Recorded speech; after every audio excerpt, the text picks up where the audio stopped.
Hi, I'm Joe Petro, the Director of Engineering at Infratech. The purpose of these videos is to make specifying and installing our products easier for you. Prior to installation or service of Infratech equipment, you'll need to disconnect all power at the main feed. You should also use a qualified electrician who's familiar with the National Electric Code. This video has discussed the installation and application for Infratech solid-state controls. Infratech stands alone in the control market and the patio heating market by offering the widest variety of controls with the most options. Every control panel is custom built and UL listed individually specific to your project. Now that you've selected an Infratech solid-state control package, we'll need to talk about the installation location for the main relay control panel and for the hardwired analog operator station. The main relay control panel is NEMA 4 rated. It's suitable for indoor and outdoor use and is completely weatherproof. Our solid-state controls have external heat sinks. The solid-state relays inside operate very hot, and we need unrestricted ventilation to cool the relays. In a well-ventilated area, you'll need at least 6 inches to each side and 6 or 12 inches above and below to allow unrestricted airflow.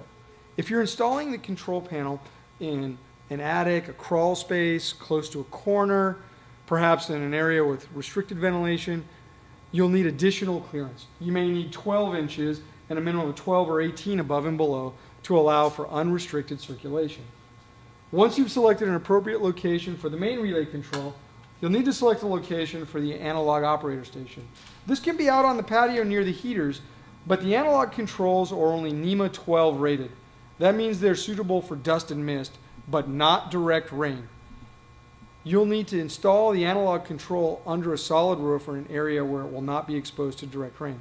That could be behind a door on a barbecue island, it could be inside, it could be anywhere near the patio that is well protected. Now that we've selected locations for the analog control and the main relay control panel, installation is very simple. You'll need to follow the wiring diagram supplied with your control to get the exact configuration that you've ordered. Most controls are configured in a similar fashion where you will bring the main feed to the main distribution block, however many amps specified on your drawing. You'll then connect the heaters to the circuit breakers.